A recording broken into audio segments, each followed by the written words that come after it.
எல்லாம் பொன் கொழிக்க செய்திடுவோம், அதில் பன்மடங்கு உற்பத்தியை பெருக்கிடுவோம்.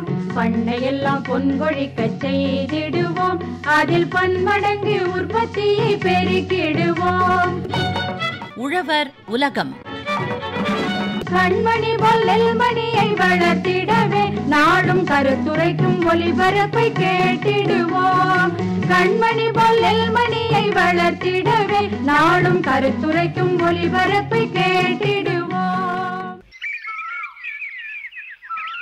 செல்வி, செல்வி, வீட்ல இருக்கியா புள்ள? வா மருதாணி, என்ன விஷயம் எங்க வீட்டுக்கு வந்திருக்க? உள்ள வா. எத்தனை முறை உன்னை எங்க வீட்டுக்கு கூப்பிட்டுருக்கேன், என்னைக்காவது வந்திருக்கியா? இன்னைக்கு என்ன அத்தி பூத்தாப்புல வந்திருக்க? கோவிக்காத புள்ள, எப்ப பார்த்தாலும் வீட்டுல ஏதாவது வேலை இருந்துட்டே இருக்கு. வீட்டு வேலையை முடிச்சிட்டு தொழுது வேலையை பார்க்க வேண்டியிருக்கு. இப்படி இருக்க நேரமே கிடைக்க மாட்டேது புள்ள. உன்னை பார்த்து பேசிட்டு போகணும்னு எப்பவும் நினைப்பேன் புள்ள. சரி சரி, பரவாயில்ல, பேசிக்கிட்டே இருக்காம இந்தா இந்த கடலைய சாப்பிடு. அடடா, எனக்கு பிடிச்சதாச்சே, கொடுப்புள்ள. ஆமாம் புள்ள, உனக்கு பிடிக்கும்னு எனக்கு நல்லாவே தெரியும். அதோட பட்டாக்கா தோட்டத்துல ஒரு முறை நாம கடலைய பறிச்சோமே, உனக்கு ஞாபகம் இருக்கா? ஆமா புள்ள, ஏன் கேக்குற? நீ கடலைய பறிக்கிறேன்னு சாப்பிட்டுக்கிட்டே பறிச்சுக்கிட்டு இருந்த. அப்ப பட்டக்காவும், ஏன் புள்ள, நாளைக்கு நான் கடலைய சந்தைக்கு கொண்டு போக முடியுமான்னு கேட்டாங்களே, உனக்கு ஞாபகம் இருக்கா? அவங்க கேட்டுட்டு சிரிச்சத இப்ப நினைச்சாலும் என்னால மறக்க முடியாது. ஆமா புள்ள, அத என்னாலே தான் மறக்க முடியாது. எப்ப என்னை பார்த்தாலும் அத சொல்லிக்கிட்டே இருப்பாங்க. அவங்க தோட்டத்து நிலக்கடலை தரமும் முதல் தரமாவில இருக்கு. எப்படி புள்ள இவங்களால மட்டும் நிலக்கடலை சாகுபடியில இவ்வளவு மகசூல் எடுக்க முடியுது? மருதாணி, நேத்து கூட நானும் பட்டக்காவும் இத பத்தி பேசிக்கிட்டு இருந்தோம். அப்ப பட்டக்கா சொன்னாங்க, இன்னைக்கு கூட நம்ம ஊர் வேளாண் ஆபீஸ்ல இத பத்தின முக்கியமான தகவல்களை எடுத்து சொல்ல போறதா. மருதாணி, நீயும் வா புள்ள, நம்ம போய் அந்த விவரங்களை கேட்டு தெரிஞ்சுப்போம். ரொம்ப நல்ல விஷயத்த சொல்லிருக்க புள்ள, இப்பவே வாரேன், போவோம்.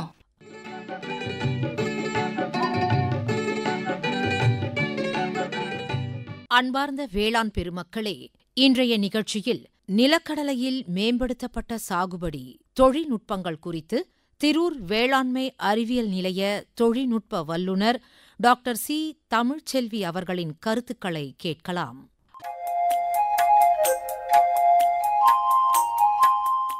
தமிழகத்தில் சாகுபடி செய்யப்படும் எண்ணெய் வித்து பயிர்களில் நிலக்கடலை ஒரு முக்கியமான பயிராக கருதப்படுகிறது. தமிழகத்தில் ஆண்டுதோறும் சுமார் 4 லட்சம் ஹெக்டரில் நிலக்கடலை சாகுபடி செய்யப்படுகிறது. பெருகி வரும் மக்கள் தொகைக்கு ஏற்ற மாதிரி நம்ம தாவர எண்ணெயை பூர்த்தி செய்ய வேண்டிய கட்டாயம் இருக்கிறதுனால மத்திய அரசும் சரி மாநில அரசும் சரி நிலக்கடலை சாகுபடி மற்றும் எள் சாகுபடிக்கு நிறைய ஸ்கீம்ஸ் கொடுத்து நிறைய சாகுபடி பரப்பளவை அதிகரிக்கும் நோக்கத்தோடு செயல்பட்டு வருகிறார்கள். ஸோ இந்த நிலக்கடலையில் பலவிதமான நவீன சாகுபடி தொழில்நுட்பங்களை பயன்படுத்தி நம்ம மகசூலை அதிகரிக்கிற வழிமுறைகளை நம்ம பார்க்கலாம். இதில் முக்கியமாக நிலக்கடலை பருவம் 2 பருவங்களில் நம்ம பயிர் செய்யலாம். ஒன்று பார்த்திங்கன்னா ஆடிப்பட்டம் ஜூலை மற்றும் ஆகஸ்ட் மாதத்துலேயும், மார்கழி பட்டம் டிசம்பர் மற்றும் ஜனவரி ஆகிய மாதங்கள்லையும் நம்ம போடுறது மிக சிறந்த பருவங்களாக கருதப்படுது. திருவள்ளூர் மாவட்டத்தை பொறுத்தளவில் ஆடிப்பட்டம் மற்றும் மார்கழி பட்டம் இந்த 2 பருவங்கள்லையுமே நிலக்கடலை சாகுபடி செஞ்சுட்டு வராங்க. இதில் நம்ம என்னென்ன ரகங்களை போடலாம் அப்படின்னு பார்த்தோம் அப்படின்னா, ரகங்களில் நம்ம திண்டிவனம் 2 எண்ணெய் வித்துக்கள் ஆராய்ச்சி நிலையங்கள் தமிழ்நாடு வேளாண்மை பல்கலைக்கழகத்துக்கு கீழே ஸ்பெசிஃபிக்காக எண்ணெய் வித்து பயிர்களுக்காக இருக்கக்கூடிய ஆராய்ச்சி நிலையங்கள் அப்படின்னு பார்த்தோன்னா திண்டிவனம் மற்றும் விருதாச்சலத்தில் மண்டல ஆராய்ச்சி நிலையமும் திண்டிவனத்தில் எண்ணெய் வித்துக்கள் ஆராய்ச்சி நிலையமாக 2 ஆராய்ச்சி நிலையங்கள் செயல்பட்டுருக்கு. இதில் திண்டிவனம் அப்படிங்கிற ஆராய்ச்சி நிலையத்திலிருந்து திண்டிவனம் 7, திண்டிவனம் 13 மற்றும் திண்டிவனம் 14 ஆகிய ரகங்கள், அதாவது TMV 7, TMV 13 மற்றும் TMV 14 ஆகிய ரகங்கள் பிரபலமான ரகங்களாக கருதப்படுது. அதே மாதிரி மண்டல ஆராய்ச்சி நிலையத்திலிருந்து வெளியிடப்பட்ட ரகங்கள் VRI அப்படிங்கிற பேரில் வருது. அதாவது விருதாச்சலம் அப்படிங்கிற பேரில் VRIங்கிற பேரில் 1லேருந்து 10 ரகங்கள் விருதாச்சலத்திலிருந்து வெளியிட்டிருக்காங்க. இந்த 1லேருந்து 10 ரகங்களில் பார்த்திங்கன்னா இப்போ ஒரு ரீசண்டான வெளியிட்டப்பட்ட ரகங்கள் விருதாச்சலம் 8, 9, 10 ஆகிய ரகங்கள் இப்போ புதிதாக வெளியிடப்பட்ட ரகங்களாக நம்ம சொல்லலாம். இது மட்டும் இல்லாமல் கோயம்புத்தூரிலிருந்து 6 மற்றும் 7 ஆகிய ரகங்களும் நல்ல மகசூலை தரவல்ல தான் இருக்குது. இந்த ரகங்களில் பார்த்திங்கன்னா நம்ம எல்லா ரகங்களுமே கொத்து ரகங்களாக வெளியிட்டிருக்காங்க. இதோட வாழ்நாள் பார்த்திங்கன்னா 110லேருந்து 120 நாட்கள் வயதுடைய ரகங்களாக இருக்குது. இதில் விதை தேர்வு அப்படின்னு பார்த்தோன்னா நல்ல பருமனுள்ள நோய் தாக்காத விதைகளை நம்ம விவசாயிகள் தேர்வு பண்ணணும். ஒரு ஏக்கருக்கு சராசரியாக 55 கிலோ விதை நம்ம வந்து கர்னல்னு சொல்லக்கூடிய, அதாவது நம்ம பருப்பை உடைச்சி அதிலேருந்து எடுக்கக்கூடிய அந்த கர்னல் அப்படிங்கிறது 55 கிலோ விதையை வந்து நம்ம எடுத்துக்கலாம். அதிக இன தூய்மையும் பூச்சி தாக்காத நல்ல முளைப்பு திறனுள்ள விதைகளை நம்ம எப்பயுமே தேர்வு செய்யணும். விதைகள் தேர்வு செய்கிறதுன்றது மிக முக்கியமான ஒரு விஷயமா வந்து நம்ம சொல்கிறோம். அடுத்ததாக பார்த்திங்கன்னா விதை நேர்த்தி பண்ணி நம்ம விதைகளை நடும்போது என்ன ஆகுது அப்படின்னு பார்த்திங்கன்னா, பின்னால் வரக்கூடிய நோய்கள்லேருந்து நம்ம பயிர்களை பாதுகாக்கலாம். இதில் விதை நேர்த்தி பண்ணுறதுக்கு நம்ம ட்ரைகோடர்மா விரிடி அப்படிங்கிறத வச்சு நம்ம விதை நேர்த்தி பண்ணலாம். இதில் 4 கிராம், 1 கிலோ விதைக்கு 4 கிராம் அளவுக்கு ட்ரைகோடர்மா விரிடியை எடுத்து நம்ம 24 மணி நேரத்துக்கு முன்பாக கலந்து அதுக்கப்புறம் நிழலில் உலர்த்தி நம்ம நடவு செய்யலாம். உயிர் உர விதை நேர்த்திக்கு நம்ம ஒரு ஹெக்டருக்கு 2 பாக்கெட் ரைசோபியம், 2 பாக்கெட் பாஸ்போபாக்டீரியாவற்றோட ஆரிய அரிசி வடிகஞ்சியை சேர்த்து நம்ம 24 மணி நேரத்தில் கலந்து அதுக்கப்புறம் அதை வந்து நிழலில் உலர வச்சு நம்ம விதைக்கலாம். இந்த 2 விதை நேர்த்திகளை பண்ணும்போது நம்ம இது கூட வந்து எந்த ரசாயன உரங்களையும் கலக்கக்கூடாது. ஏன்னா இது வந்து உயிர் உரங்கள் அப்படிங்கிறதுனால இதில் வந்து ரசாயன உரங்களை கலக்காமல் இந்த 2 முறைகளில் நம்ம விதை நேர்த்தி பண்ணலாம். ரசாயனங்களை கலந்து விதை நேர்த்தி பண்ணுறதுக்கு அப்படின்னா நம்ம கார்பன்டாசிம் அப்படிங்கிற ரசாயனத்தை 1 கிலோ விதைக்கு 2 கிராம் அப்படிங்கிற அளவில் எடுத்துக்கிட்டு நம்ம கலந்து விதை நேர்த்தி பண்ணலாம். ஸோ விதை நேர்த்தி பண்ணும்போது நம்ம பின்னால் வரக்கூடிய நோய்களை தடுத்து நம்ம தரமான பிளான்ட்ஸை வந்து நம்ம உருவாக்க முடியும். ஊட்டச்சத்து மேலாண்மை அப்படின்னு பார்த்தோம் அப்படின்னா, நம்ம மண்ணில் உரங்களை போடுறது வந்து அடியுரமாக போடும்போது தலைமணி மற்றும் சாம்பல் சத்துக்களை நம்ம கொடுக்குறோம். இதில் வந்து ஒரு ஏக்கருக்குன்னு பார்த்தோம் அப்படின்னா 35 kilo urea, 165 kilo super phosphate மற்றும் 50 கிலோ பொட்டாஷ் ஆகிய உரங்கள் வந்து நம்ம ஒரு ஏக்கருக்கு தேவைப்படுது. இதில் நம்ம இந்த யூரியா மற்றும் பொட்டாஷ் ஆகிய உரங்களை அடியுரமாக மட்டும் இல்லாமல் மேலுரமாகவும் போட சொல்கிறோம். இந்த 165 கிலோ சூப்பர் பாஸ்பேட் அப்படிங்கிற உரத்தை அடியுரமாக மட்டுமே நம்ம உபயோகப்படுத்தணும். 35 கிலோ யூரியா மற்றும் 50 கிலோ பொட்டாஷ் ஆகிய உரங்களை வந்து அடியுரமாக இட்டது மட்டும் இல்லாமல் அதுக்கப்புறமா மேலுரமாக வந்து 2 முறையாக வந்து நம்ம பிரித்து கைக்களை எடுக்கும்போது 2 தடவையாக நம்ம கொடுத்தோம் அப்படின்னா நம்ம நல்ல தரமான மகசூலை வந்து அடைய முடியும். மேலும் நுண்ணூட்ட சத்துக்கள் அப்படிங்கிற போராக்ஸ், ஜிங்க் சல்ஃபேட் 10 போராக்ஸ் வந்து பார்த்திங்கன்னா 4 கிலோ வெண்காரம் அப்படின்னு சொல்லுவாங்க. அதை வந்து 4 கிலோ அளவும் 10 கிலோ வந்து நம்ம ஜிங்க் சல்ஃபேட் இந்த 2 உரங்களை நம்ம நிலத்தில் கடைசி உழவுலும் போது நம்ம போட்டோம் அப்படின்னா நுண்ணூட்ட சத்து குறைபாடுகளையும் நம்ம தடுக்க முடியும். இது மட்டும் இல்லாமல் நம்ம ஜிப்சம் அப்படிங்கிற ஒரு உரத்தையும் நம்ம நிலக்கடலையை பொறுத்தளவில் நம்ம கொடுக்க சொல்கிறோம். ஜிப்சம் வந்து ஒரு ஏக்கருக்கு 200 கிலோ அப்படிங்கிற அளவுகளை நம்ம வந்து ஜிப்சம் உரத்தை கொடுக்கணும். இதை வந்து நம்ம 2 முறையாக வந்து பிரித்து கொடுக்கலாம். ஒன்று வந்து பார்த்திங்கன்னா 100 கிலோ அளவை வந்து அடியுரமாகவும், இன்னொரு 100 கிலோ வந்து நம்ம 40லேருந்து 45வது நாள் கைக்களை எடுக்கும் பொழுது மண் அணைக்கும் பொழுது கண்டிப்பாக மண் அணைக்கிற ஒரு இதை வந்து நம்ம கண்டிப்பாக வந்து நிலக்கடலைக்கு பண்ணணும். ஏன்னா வந்து நிலக்கடலையில் மேலே வந்து பூக்கள் உருவாகி காய்கள் வந்து நிலத்துக்கு அடியில் தான் காய்கள் உருவாகிறதுன்றதுனால 40 மற்றும் 45வது நாள் கைக்களை எடுத்துகிட்டு மண் அணைக்கிறோம். அந்த நேரத்தில் அந்த ஜிப்சம் வந்து நம்ம 100 கிலோ அளவை போடலாம். முதல் 200 கிலோவில் 100 கிலோ வந்து நம்ம அடியுரமாகவும், இன்னொரு 100 கிலோ வந்து 40லேருந்து 45வது நாள் கைக்களை எடுக்கும் போதும் நம்ம வந்து கொடுக்கலாம். மேலும் வந்து நம்ம இலைவெளி தெளித்தல் முறையிலையும் சில வகை ஊட்டச்சத்துக்களை கொடுக்க வேண்டியிருக்கு. இதில் வந்து இப்போ புதிதாக கொடுக்கப்பட்ட தொழில்நுட்பம் பார்த்திங்கன்னா நிலக்கடலை ரிச், அதாவது நிலக்கடலைக்குன்னு கொடுக்கப்பட்ட ஒரு பூஸ்டர். இந்த பூஸ்டர் வந்து பார்த்திங்கன்னா நம்ம 2 முறை வந்து கொடுக்க சொல்கிறோம். ஒன்று வந்து பூக்கும் தருணத்துலையும், இன்னொன்று வந்து பார்த்திங்கன்னா கம்பி இறங்கும் தருணத்துலையும் நம்ம 2 முறைகளில் 2 நேரங்களில் இந்த நிலக்கடலை பூஸ்டரை வந்து கொடுக்க சொல்கிறோம். இந்த பூஸ்டர் எதுக்காக கொடுக்க சொல்கிறோம் அப்படின்னு பார்த்திங்கன்னா நம்ம பூக்கள் உதிர்வதை தடுக்கிறதுக்கும் காய் பிடிக்கும் திறனை அதிகரிக்கிறதுக்கும், மேலும் நிறைய வந்து நுண்ணூட்ட சத்து பற்றாக்குறையினால் வரக்கூடிய நிறைய மகசூல் இழப்பை தடுக்கிறதுக்கும் நிலக்கடலை பூஸ்டரை வந்து நம்ம இலைவெளி தெளித்தல் முறையில் கொடுக்க சொல்கிறோம். இதோட அளவு அப்படின்னு பார்த்திங்கன்னா ஒரு ஏக்கருக்கு பார்த்திங்கன்னா 2.25 கிலோ அப்படிங்கிற அளவில் எடுத்து 200 லிட்டர் தண்ணியில் கலந்து ஒட்டும் திரவம் கலந்து நம்ம இலைவெளி தெளித்தல் முறையில் இதை வந்து தெளிக்கலாம். காலையில் மாலை வேளைகளில் இலைவெளி தெளித்தல் முறையில் இதை வந்து நம்ம தெளிக்கலாம். நிறைய விவசாயிகள் கேட்குறது என்ன அப்படின்னு பார்த்தீங்கன்னா, இந்த நிலக்கடலை பூஸ்டர் அப்படிங்கிறது வந்து நிறைய உரக்கடைகளில் வந்து கிடைக்கிறதில்ல. இது தமிழ்நாடு வேளாண்மை பல்கலைக்கழகத்தில் மட்டும்தான் இது வந்து நிலக்கடலை பூஸ்டர் அப்படிங்கிறது கிடைக்குது. நிலக்கடலை பூஸ்டர் எல்லா விவசாயிகள் வந்து தமிழ்நாடு வேளாண்மை பல்கலைக்கழகத்தை அணுகி வாங்க முடியாத ஒரு சூழ்நிலை இருக்கிறது அப்படின்றதுனால அனைத்து வேளாண்மை அறிவியல் நிலையங்கள் பக்கத்தில் உங்களுக்கு வந்து இருக்கக்கூடிய வேளாண்மை அறிவியல் நிலையங்களை அணுகி நீங்கள் வந்து இந்த நிலக்கடலை ரிச் அப்படிங்கிற பூஸ்டரை வாங்கி வந்து பயன்படுத்தலாம். இது வந்து பண்ண முடியாத விவசாயிகள் நம்ம வந்து பக்கத்தில் இருக்க உரக்கடைகளில் கிடைக்கக்கூடிய உரங்களை வச்சே வந்து நீங்களே வந்து ஒரு பூஸ்டர் தயாரித்து கொடுக்கக்கூடிய தொழில்நுட்பத்தையும் நான் சொல்கிறேன். அதுக்கு வந்து என்னென்ன தேவை அப்படின்னு பார்த்தீங்கன்னா 1 கிலோ டை அமோனியம் பாஸ்பேட், அதாவது டிஏபின்னு சொல்கிறோம் இல்லையா, அந்த 1 கிலோ டை அமோனியம் பாஸ்பேட் எடுத்துகிட்டு அமோனியம் சல்ஃபேட் வந்து 400 கிராம், 200 கிராம் வந்து போரிக் ஆசிட், இந்த அளவில் வந்து 13 லிட்டர் தண்ணியில் முதல் நாள் இரவே வந்து ஊற வச்சு அடுத்த நாள் காலையில் வந்து அந்த 13 லிட்டர் தண்ணியை வந்து மேலே தெளிந்த நீரை மட்டும் வடிகட்டி அது கூட வந்து பிளானோஃபிக்ஸ் 200 ml கலந்து ஒட்டும் திரவம் கலந்து நம்ம இலைவெளி தெளித்தல் முறையில் கொடுக்கலாம். இது வந்து பூஸ்டருக்கு மாற்றாக நம்மளே வந்து பக்கத்தில் இருக்கக்கூடிய உரக்கடைகளில் கிடைக்கக்கூடிய நுண்ணூட்ட சத்துக்களை கொண்டு நாமளே ஒரு பூஸ்டர் தயாரித்து இந்த வடிவத்திலையும் நம்ம கொடுக்கலாம். இதை வந்து 2 தருணங்கள், நான் ஏற்கனவே சொன்ன மாதிரி பூக்கும் தருணம், கம்பி இறங்கும் தருணம் ஆகிய 2 தருணங்களில் இந்த நிலக்கடலை பூஸ்டர் அப்படிங்கிறத நம்ம கொடுக்கலாம். விதைக்கும் முறை அப்படின்னு பார்த்தீங்கன்னா நம்ம வீட்டு பருப்பாக இருந்தாலும் சரி, ஆலை பருப்பாக இருந்தாலும் சரி, அல்லது கடைகளில் வாங்கிய பருப்பாக இருந்தாலும் சரி, அதில் வந்து முளைப்பு திறனை பார்த்துட்டு அதுக்கப்புறம் நம்ம வந்து சோயிங் எடுக்கிறது நல்லது.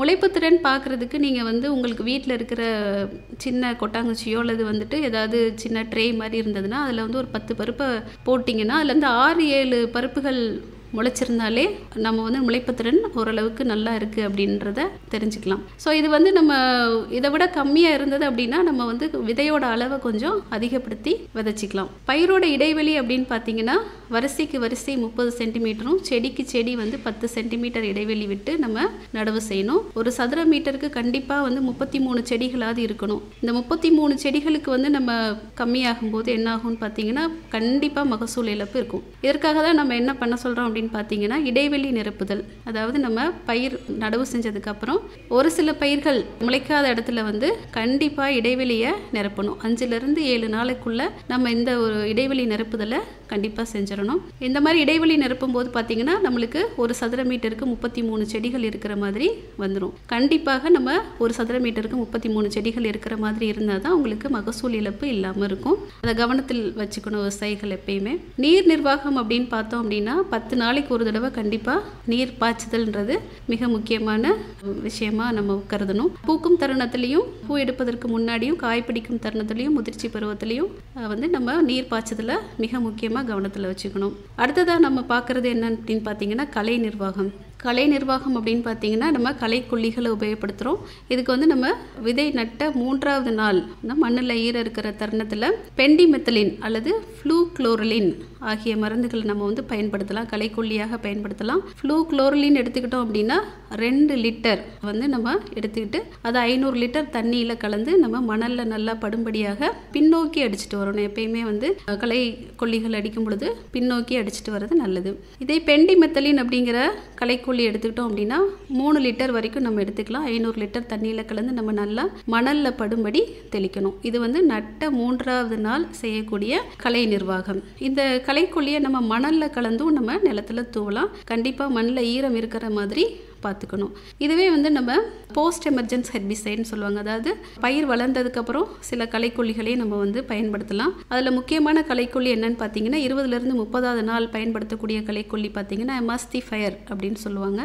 அல்லது வந்து ஆக்சிஃப்ளோர் கார்பன் அப்படிங்கிற இந்த 2 களைக்கொல்லிகளில் ஏதாவது ஒன்றை நம்ம வந்து பயன்படுத்தலாம். 400 ml அப்படிங்கிற அளவில் நம்ம வந்து பயன்படுத்தலாம். இது வந்து இந்த களைக்கொல்லிகள் வந்து இந்த எமாஸ்டிஃபயர்ன்ற களைக்கொல்லி 2 விதை இலை தாவரத்துக்கு ஏற்றதாக இருக்கும். டபுள் வீடுன்னு சொல்லுவாங்க. அந்த 2 விதை இலை தாவரங்கள் அந்த மாதிரியான களைகளுக்கு வந்து எமாஸ்டிஃபயர் வந்து ரொம்ப நல்லா ஒரு ரெமெடியாக இருக்கும். அதே மாதிரி அடுத்த களைக்கொல்லி பார்த்திங்கன்னா நிறைய வந்து புல்வகை களைகள் வந்து நிறைய வர்ற இடங்கள்ல இது 2யுமே சேர்த்து கூட நம்ம வந்து கொடுத்தோம் அப்படின்னா 20லிருந்து 30வது நாள் வரக்கூடிய களைகளை வந்து நன்றாகவே இது வந்து கட்டுப்படுத்தும். அடுத்ததாக பார்த்தீங்கன்னா நம்ம வந்து நிறைய வந்து பெஸ்ட், அதாவது பூச்சிகள், படைப்புழு, அப்புறம் வந்து பார்த்திங்கன்னா சிவப்பு கம்பளி புழு, பச்சை புழு, அஸ்வினி, இந்த மாதிரி நிறைய பூச்சிகள் வந்து நம்மளுக்கு நிலக்கடலையில் தாக்குதலை ஏற்படுத்தும். இந்த படைப்புழுகளை கட்டுப்படுத்துவதற்கு நமக்கு ஸ்பைனோசைட் அப்படிங்கிற நம்ம மருந்துகளை வந்து அடிக்கலாம். இது வந்து 0.4 ml அல்லது வந்து ப்ரொப்பனோஃபாஸ் அது வந்து 2 ml 2 மருந்துகளில் எது நமக்கு கிடைக்குதோ அதை வந்து கொடுக்கலாம். அந்த படைப்புழுகளை கட்டுப்படுத்துறதுக்கு இந்த மருந்துகளை வந்து கொடுக்கலாம். அல்லது வந்து நம்ம நச்சு உருண்டைகளை தயார் செய்தும் வந்து நம்ம அதை வந்து பயன்படுத்தலாம். இந்த நச்சு உருண்டை தயார் செய்கிறதுக்கு வந்து பார்த்திங்கன்னா அரிசி தவிடு 5 கிலோவும், வெல்லம் வந்து 1/2 கிலோவும், கார்பரில் அப்படிங்கிற மருந்து வந்து 1/2 கிலோ, இந்த மூணையும் வந்து தேவையான அளவு தண்ணீர் விட்டு நம்ம வந்து சின்ன சின்ன உருண்டையாக பிடிச்சு வயலில் வந்து அங்கங்கே போட்டு வச்சிட்டோம் அப்படின்னா நம்ம வந்து இந்த படைப்புழுக்களை கட்டுப்படுத்தலாம். சிவப்பு கம்பளி புழு பார்த்திங்கன்னா நம்ம ஃபுல்லாக இலையை ஃபுல்லாக சாப்பிட்டுட்டு வெறும் குச்சி மட்டும் இருக்கிற மாதிரி அந்த பிளான்ட்டை ஃபுல்லாகவே டேமேஜ் பண்ணிடும். இதை கண்ட்ரோல் பண்ணுறதுக்கு நம்ம வந்து 3 ml டைக்ளோரோவாஸ் அப்படிங்கிற மருந்தை தெளித்து நம்ம கட்டுப்படுத்தலாம். அதே மாதிரி பார்த்திங்கன்னா பச்சை புழு வந்து நம்ம நிலக்கடலையில் அதிக தாக்குதலை ஏற்படுத்தி இலைகளோட அடிப்பகுதியில் எல்லாம் சுரட்டி சாப்பிட்டுட்டு ஃபுல்லாகவே அந்த குளோரோஃபில் எல்லாமே எடுத்துரும். அதனால் வந்து ஒளிச்சேர்க்கை முழுவதுமாக பாதிக்கப்படும். இதை கட்டுப்படுத்துறதுக்கு நம்ம 1 லிட்டர் தண்ணிக்கு குயினல்ஃபாஸ் அப்படிங்கிற மருந்தை 1 லிட்டர் தண்ணியில் 3 ml அப்படிங்கிற அளவில் சேர்த்து மாலை வேளையில் நம்ம தெளிக்கலாம். ஸோ இந்த வகையில் நம்ம பச்சை புழுக்களை கட்டுப்படுத்தலாம். அஸ்வினி பார்த்திங்கன்னா இலைகளில் கருப்பாக இருக்கும். இலையோட சாரை உறிஞ்சி ஃபுல்லாக வந்து சாப்பிட்டு இலையோட ஃபுல்லாகவே நம்ம செடிகளோட வளர்ச்சியை ஃபுல்லாகவே வந்து அஃபெக்ட் பண்ணும். ஸோ இந்த அஸ்வினியை வந்து நம்ம வந்து எப்படி கட்டுப்படுத்தலாம் அப்படின்னு பார்த்திங்கன்னா இமிடாக்ளோப்ரிட் அப்படிங்கிற மருந்தை 4 ml அப்படிங்கிற அளவில் 1 லிட்டர் தண்ணியில் கலந்து நம்ம மாலை வேளைகளில் தெளித்து கட்டுப்படுத்தலாம். இது மட்டும் இல்லாமல் சில நோய்களும் நம்ம நிலக்கடலையை தாக்கக்கூடிய நோய்கள் இருக்குது. இலைப்புள்ளி நோய், வேர் அழுகல் நோய் மற்றும் தண்டு அழுகல் நோய். இந்த இலைப்புள்ளி நோய் பார்த்திங்கன்னா சின்ன சின்ன மஞ்சள் நிற புள்ளிகள் அங்கங்கே இருக்கும். இதுவுமே வந்து பார்த்திங்கன்னா விளைச்சலை அதிக அளவில் பாதிக்கும். இந்த இலைப்புள்ளி நோய்க்கு நம்ம டைதேனியம் அப்படிங்கிற மருந்தை 1 லிட்டர் தண்ணிக்கு 3 கிராம் அப்படிங்கிற விதத்தில் கலந்து வந்து பயன்படுத்தணும் அப்படின்னா இலைப்புள்ளி நோயை நம்ம கட்டுப்படுத்தலாம். வேர் அழுகல் நோய் பார்த்திங்கன்னா அங்கங்கே வந்து நம்ம செடிகள் வந்து காஞ்சு போய் பட்டு போய் வந்து இருக்கும். இதில் வந்து நிறைய வந்து நமக்கு ஈல்டு லாஸ் வந்து இந்த வேர் அழுகல் நோய் மூலமாக இருக்கும். இதுக்கு தான் நம்ம வந்து முன்னாடியே விதை நேர்த்தி பண்ணி விதைகளை நட்டோம் அப்படின்னா வேர் அழுகல் நோய், தண்டு அழுகல் நோய் இந்த மாதிரியான நோய்கள்லாம் வந்து வராது. இப்போ அந்த வேர் அழுகல் நோயை கட்டுப்படுத்துறதுக்கு நம்ம என்ன மருந்துகளை யூஸ் பண்ணலாம் அப்படின்னு பார்த்தீங்கன்னா கார்பன்டாசிம் அப்படிங்கிற மருந்தை 3 கிராம் அப்படிங்கிற அளவில் கலந்து அந்த அழுகிய வேர் அழுகல் நோய் இருக்கிற இடத்துல மட்டும் நம்ம நல்லா நனையிற மாதிரி ஊற்றலாம். ஸோ இது வந்து பார்த்திங்கன்னா நம்ம வேர் அழுகல் நோயை கட்டுப்படுத்துறதுக்கான வழிமுறைகள். தண்டு அழுகல் நோய் அப்படின்னு பார்த்தீங்கன்னா இதனால் வந்து தண்டு அழுகல் நோய் வந்தது அப்படின்னா ஃபுல்லாகவே முளைப்பு திறன் ஃபுல்லாக உங்களுக்கு பாதிப்படைஞ்சிரும். அது மட்டும் இல்லாமல் மகசூல் இழப்பு பெருமளவில் ஏற்படும். ஸோ இதுக்கு நம்ம கட்டுப்படுத்துகிற முறை அப்படின்னு பார்த்தோம் அப்படின்னா முக்கியமாக அது கடலை பயிரை தொடர் சாகுபடி பண்ணுற இடங்களில் இந்த தண்டு அழுகல் நோய் அதிகமாக காணப்படுறதுக்கு வாய்ப்புகள் நிறைய இருக்குது. ஸோ கடலை சாகுபடி தொடர்ச்சியாக பண்ணுறவங்க அந்த முறையை வந்து கொஞ்சம் பிரேக் பண்ணி வேறு ஏதாவது கிராப் வந்து இடையில போடுற மாதிரி பார்க்கலாம். ஸோ இந்த தண்டு அழுகல் நோய்க்கு நம்ம என்ன செய்யலாம் அப்படின்னு பார்த்தீங்கன்னா 1 கிலோ விதைக்கு வந்து நம்ம ட்ரைகோடர்மா விரிடி அப்படிங்கிறத 1 கிலோ அது விதைக்கு 4 கிராம் அளவில் கலந்து விதை நேர்த்தி செஞ்சு நடணும். இப்போ வந்த செடிகளுக்கு என்ன அப்படின்னு பண்ணலாம் அப்படின்னு பார்த்தீங்கன்னா கார்பன்டாசிம் மருந்தை வந்து 1 லிட்டர் தண்ணீருக்கு 3 கிராம் அப்படிங்கிற அளவுப்படி நம்ம அந்த வேரில் நனையிறபடி ஊற்றணும் அப்படின்னா அந்த தண்டு அழுகல் நோயிலிருந்து நம்ம செடிகளை பாதுகாக்கலாம். அனைத்து புதிய தொழில்நுட்பங்களையும் நம்ம பயன்படுத்தி நிலக்கடலை சாகுபடியை அதிகரிக்குமாறு விவசாயிகளிடம் கேட்டுக்கொள்கிறோம். இதுவரை நிலக்கடலையில் மேம்படுத்தப்பட்ட சாகுபடி தொழில்நுட்பங்கள் குறித்து திரூர் வேளாண்மை அறிவியல் நிலைய தொழில்நுட்ப வல்லுநர் டாக்டர் சி. தமிழ்ச்செல்வி அவர்களின் கருத்துக்களை கேட்டீர்கள். என்ன மருதாணி, இவங்க சொன்ன விவரங்களை கேட்டுக்கிட்டியா?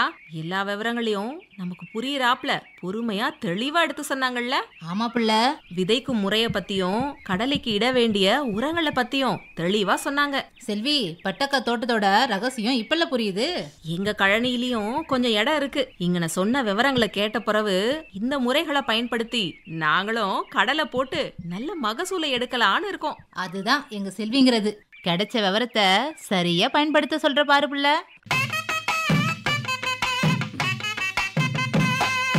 கசிவு நீர் குட்டைகளை கண்ணார காக்க வேணும், பசுமையாய் பயிர் வளர்க்க தண்ணீரை தேக்க வேணும். கசிவு நீர் குட்டைகளை கண்ணார காக்க வேணும், பசுமையாய் பயிர் வளர்க்க தண்ணீரை தேக்க வேணும். பெருகும் தண்ணீர் மட்டம் உயரும் வாழ்க்கை கிட்டும், பெருகும் தண்ணீர் மட்டம் உயரும் வாழ்க்கை கிட்டும் கசிவு நீர் குட்டைகளை கண்ணார காக்க வேணும்.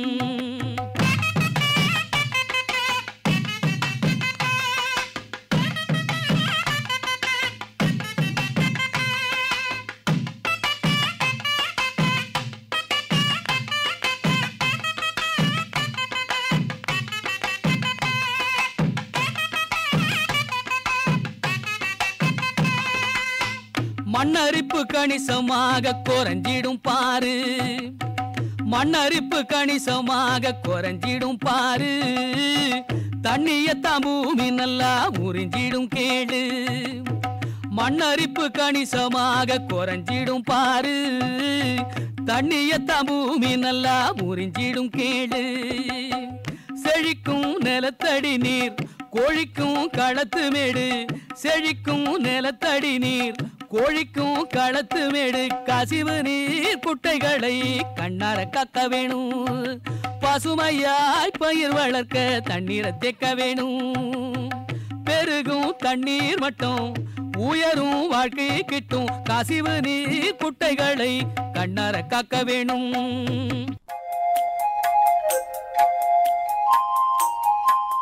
இனி தொடர்வது வேளாண் செய்திகள். அன்பார்ந்த விவசாயிகளே, விவசாய நிலங்களில் வளர்க்கப்படும் வேளாண் காடுகள் அதிக லாபம் தரும் பண்ணை தொழிலாக மாறி வருகிறது. இதன் தொடர்ச்சியாக மாறிவரும் காலச் சூழ்நிலையில் மரங்களையும் வேளாண் பயிர்களையும் கூட்டாக வளர்க்கும் வேளாண் காடுகள் திட்டம் விவசாயிகளுக்கு அதிக வருமானத்தை ஈட்டித் தரும் வாய்ப்பை ஏற்படுத்தி தருவதாக அமைகிறது. எதிர்வரும் காலங்களில் பொருளாதார ரீதியில் நாட்டின் மரத் தேவைகளை பூர்த்தி செய்ய வேளாண் காடுகள் பயனுள்ளதாக இருக்கும். மேலும் எண்ணற்ற கிராமப்புற மக்களுக்கு வேலைவாய்ப்பை ஏற்படுத்தி கொடுக்கும். எனவே விவசாயிகளுக்கு வேளாண் காடுகள் என்பது ஒரு ஏற்றம் தரும் விவசாய முறையாகும். தமிழகத்தில் தடிமரம், காகிதம், தீக்குச்சி, ஒட்டுப்பலகை, எரிசக்தி போன்ற பல்வேறு மரம் சார்ந்த தொழிற்சாலைகள் செயல்பட்டு வருகின்றன. இந்த தொழிற்சாலைகளுக்கு தேவையான மரங்களின் தேவை நாளுக்கு நாள் அதிகரித்து கொண்டே வருகிறது. தற்பொழுது தமிழகத்தில் உள்ள முக்கியமான தொழிற்சாலைகளுக்கு தேவையான மர தேவையின் அளவு ஒரு ஆண்டிற்கு சுமார் 74 லட்சம் டன் என கண்டறியப்பட்டுள்ளது. இந்த மர தேவையில் 90% மரங்கள் வனத்திற்கு வெளியே வேளாண் காடுகள் அல்லது பண்ணைக்காடுகள் மூலமாக உற்பத்தி செய்ய வேண்டிய சூழ்நிலை உருவாகியுள்ளது. குறுகிய காலங்களில் அதிக விளைச்சல் தரக்கூடிய மர வகைகளை பல்வேறு தொழிற்சாலைகளின் பயன்பாட்டிற்காக கண்டறிந்து அதை விவசாயிகளின் பங்களிப்புடன் தொழிற்சாலை சார்ந்த வேளாண் காடுகள் உருவாக்கப்பட்டு வருகிறது. சில மர ரகங்கள் குறுகிய காலத்தில் அதிக விளைச்சல் தரக்கூடிய ரகங்களாக கண்டறியப்பட்டு வேளாண் காடுகள் வளர்ப்பில் முக்கிய பங்காற்றி வருகின்றன. அவை சவுக்கு, தைலமரம், மலைவேம்பு, கடம்பு, சந்தனவேம்பு, சிசு, குமிழ், தேக்கு, செம்மரம் போன்றவையாகும். மரங்களின் அறுவடை காலத்தை குறைத்து விளைச்சலை அதிகரித்து மரத்தின் பயன்பாட்டு தரத்தை சற்றும் குறைக்காமல் விவசாயிகளுக்கு லாபம் தரும் வகையில் உருவாக்கப்பட்ட தொழில்நுட்பம்தான் துல்லிய மரச்சாகுபடி தொழில்நுட்பமாகும். மகாகனி, வேங்கை போன்ற உயர் மதிப்பு மரங்களுக்கு தரமான நாற்றுக்களை தேர்வு செய்தல், இடைவெளி, நடவுக்கு முந்தைய மற்றும் பிந்தைய தொழில்நுட்பம், மர மேலாண்மை, உரம் மற்றும் நீர் மேலாண்மை போன்றவற்றில் ஆராய்ச்சிகள் மேற்கொள்ளப்பட்டு சிறந்த தொழில்நுட்பங்கள் விவசாயிகளுக்கு அளிக்கப்படுகிறது. துல்லிய மரச்சாகுபடி தொழில்நுட்பத்தை பயன்படுத்துவதன் மூலம் விவசாயிகளுக்கு குறுகிய அறுவடை காலத்தில் அதிக விளைச்சல் கிடைக்கிறது. வேளாண் காடுகள் மரப்பயிர்களுடன் வேளாண் பயிர்களை ஒருங்கிணைத்து ஒரு குறிப்பிட்ட நிலப்பரப்பில் அதிக லாபத்தை ஈட்டித் தருகிறது. வேளாண் மண்டலங்களுக்கு ஏற்ற வேளாண் காடுகள், மரங்களுடன் உயர் மதிப்பு தரும் தோட்டக்கலை பயிர்கள் மற்றும் பல மரங்களுடன் மரவகைகள் போன்ற புதிய வேளாண் காடுகள் தொழில்நுட்பங்கள் பயன்படுத்தப்பட்டு வருகிறது. இவ்வகை புதிய வேளாண் காடுகள் தொழில்நுட்பத்தை பயன்படுத்துவதன் மூலம் நெடுங்கால மரப்பயிர் என்ற நிலை மாறி குறுகிய காலத்தில் நீடித்த நிலையான வருமானத்தை விவசாயிகள் பெறும் வகையில் தொழில்நுட்பங்கள் உருவாக்கப்பட்டுள்ளன. இவ்வாறான புதிய உத்திகளை பயன்படுத்துவதால் இன்றைய காலகட்டத்தில் வேளாண் காடுகள் லாபம் தரும் தொழிலாக மாறி வருகிறது. இந்தியாவில் குறிப்பாக தமிழ்நாட்டில் உலக அளவில் உயர் மதிப்பு கொண்ட சந்தனம் மற்றும் செம்மரம் இயற்கையாக வளரும் தன்மை உடையவை. இவை தமிழக விவசாயிகளுக்கு கிடைத்த மிகப்பெரிய வரப்பிரசாதம் ஆகும். சந்தனம் மற்றும் செம்மரம் வளர்ப்பதற்கான உயரிய தொழில்நுட்பம் வனக்கல்லூரி மற்றும் ஆராய்ச்சி நிலையம் மூலம் உருவாக்கப்பட்டு விவசாயிகள் மத்தியில் பெருமளவு கொண்டு செல்லப்பட்டுள்ளது. இவ்வகையான உயர் மதிப்பு கொண்ட மரப்பயிர்கள் விவசாயிகளுக்கு ஏற்றம் தரும் பணப்பயிர்கள் ஆகும். வேளாண் பயிர்கள் மட்டுமல்லாது தோட்டக்கலை பயிர்கள், மரப்பயிர்கள், தீவன புல்வகைகள் மற்றும் கால்நடைகள் ஆகியவற்றை ஒருங்கிணைப்பதன் மூலம் விவசாயிகளின் வேலைவாய்ப்பு மற்றும் வருமானத்தை பெருக்கக்கூடிய வாய்ப்பு உள்ளது. பல்பயன் வேளாண் காடுகளை நிறுவுவதன் மூலம் 3 முதல் 6 மாதங்களில் வேளாண் பயிர்களிலிருந்து வருமானம் கிடைக்கப் பெறலாம். ஒரு வருட முடிவில் நிலையான மாத வருமானத்தை ஈட்டலாம். மரம் வளர்ப்பில் மரம் மட்டுமின்றி மரத்தின் அனைத்து பகுதிகளும் மதிப்பு கூட்டப்பட்டு சந்தைப்படுத்தப்படுகிறது. நவீன தொழில்நுட்பத்தின் மூலம் மரக்கிளை மற்றும் சிறு கொம்புகளை பயன்படுத்தி எரிக்கட்டி போன்ற மதிப்பு கூட்டு பொருட்கள் தயாரிக்கப்பட்டு விறகிற்கு பதிலாக மாற்று எரிபொருளாக பயன்படுத்தப்படுகிறது. இது மட்டுமின்றி மரங்களிலிருந்து பெறப்படும் மரமல்லாத பொருட்கள், அதாவது நார், பஞ்சு, டேனின், ரெசின், பிசின் ஆகியவை சுத்திகரிக்கப்பட்டு அதன் பின் மதிப்பு கூட்டப்பட்டு உணவு, மருந்து மற்றும் அழகு சாதன பொருட்கள் தயாரிப்பதற்கான உயரிய மூலப்பொருளாக மாற்றப்படுகிறது. இதனால் மரங்களிலிருந்து பெறப்படும் வருமானம் பன்மடங்கு அதிகரிக்கிறது. விவசாயிகள் இதுபோன்ற புதிய உத்திகளை பயன்படுத்தி அதிக லாபம் பெறலாம். மாறிவரும் பருவநிலை மாற்றத்திற்கு ஏற்ப பசுமை சார்ந்த எரிசக்தியை பயன்படுத்த உலக நாடு கூட்டமைப்புகள் வலியுறுத்துகின்றன. இதனால் அதிக மாசுபடுத்தும் மற்றும் கரியமில வாயுவை உமிழும் தொழிற்சாலைகள் மற்றும் ஏனைய நிறுவனங்கள் வெளியிடும் கார்பன் அளவை நிலைநிறுத்த மரம் வளர்க்கும் விவசாயிகளுக்கு கார்பன் பணப்பரிவர்த்தனை மூலம் பணம் வழங்கி மரம் வளர்ப்பு ஊக்கப்படுத்தப்படுகிறது. இதனால் மரம் வளர்ந்து அறுவடை செய்யும் பயனோடு மரம் வளர்ப்பதற்கே பணம் வழங்கும் சூழ்நிலை ஏற்பட்டுள்ளது. வேளாண் நிலங்களில் மரம் வளர்ப்பது என்பது ஏற்றம் தரும் தொழிலாக உருவாகியுள்ளது. இந்திய அளவில் வேளாண் காடுகளின் பயன்பாடு மிகவும் அதிகரித்து வருகிறது. குறிப்பாக மக்கள் தொகை பெருக்கம், தொழில் நிறுவனங்களின் மேம்பாடு, கிராமங்களின் வளர்ச்சி, அறிவியல் மற்றும் தொழில்நுட்பம் சார்ந்த பொருளாதார வளர்ச்சி ஆகியவற்றால் நாளுக்கு நாள் மரங்கள் மற்றும் மரப்பொருட்களின் தேவை அதிகரித்து வருகிறது. இவ்வாறு அதிகரிக்கும் மரங்களின் தேவை இயற்கை காடுகளின் மூலம் ஈடு செய்ய முடியாத சூழலில் வேளாண் காடுகள் மற்றும் பண்ணை காடுகளின் பங்கு இன்றியமையாததாக கருதப்படுகிறது. மேலும் பருவநிலை மாறுபாடு, கூலி ஆட்கள் கிடைப்பதில் உள்ள சிரமம் மற்றும் மாறுபட்ட சந்தை வாய்ப்புகள் ஆகிய காரணங்களால் லாபகரமான விவசாயம் செய்ய முடியாத சூழ்நிலை உருவாகியுள்ளது. வேளாண் காடுகளில் வளர்க்கக்கூடிய மரங்களுக்கு சரியான சந்தை வாய்ப்புகள், மரப்பயிர் காப்பீடு திட்டம் மற்றும் மதிப்பு கூட்டு தொழில்நுட்பம் ஆகியவற்றால் விவசாயிகள் பெருமளவில் ஈர்க்கப்பட்டு தமிழகத்தில் தொழிற்சாலை சார்ந்த வேளாண் காடுகள் பொருளாதார ரீதியாக ஒரு உன்னத தொழில்நுட்பமாக பார்க்கப்பட்டு பயன்படுத்தப்பட்டு வருகிறது. இதன் மூலம் தமிழகத்தில் வனவளம் பாதுகாக்கப்படுவதோடு 1/3 பங்கு நிலங்களில் மரங்களை அறிமுகம் செய்து அதன் மூலம் வனவளத்தையும் தங்களது பொருளாதாரத்தையும் மேம்படுத்திக் கொள்ளலாம். எனவே வேளாண் காடுகள் என்பது இன்றைய காலகட்டத்தில் விவசாயிகளுக்கு ஏற்றம் தரும் தொழிலாக அமைந்துள்ளது. இந்த நல்ல சூழலை பயன்படுத்தி விவசாய நிலங்களில் மரம் வளர்த்து பயன்பெறலாம். இதுவரை வேளாண் செய்திகள் கேட்டீர்கள்.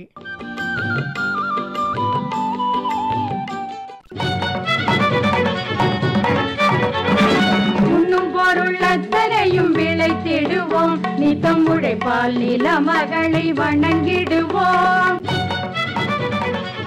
அமைப்பில் உதவி டி. துர்கா. உண்ணும் பொருள் அத்தனையும் விளைத்திடுவோம், நித்தம் உழைப்பால் நில மகளை வணங்கிடுவோம். நிகழ்ச்சி அமைப்பு எஸ். முருகேசன். பொட்டலையும் பூம்பொழிலாய் திருத்திடுவோம், அதற்கு புத்தம் புது முறைகளையும் புகுத்திடுவோம். பொட்டலையும் பூம்பொழிலாய் திருத்திடுவோம், அதற்கு புத்தம் புது முறைகளையும் புகுத்திடுவோம். இத்துடன் இன்றைய உழவர் உலகம் நிகழ்ச்சி நிறைவு பெறுகிறது. பட்டி தொட்டி சொர்க்கமாக பாடுபட்டே நம் பாரத சமுதாயத்தை உயர்த்திடுவோம். பட்டி தொட்டி சொர்க்கமாக பாடுபட்டே நம் பாரத சமுதாயத்தை உயர்த்திடுவோம்.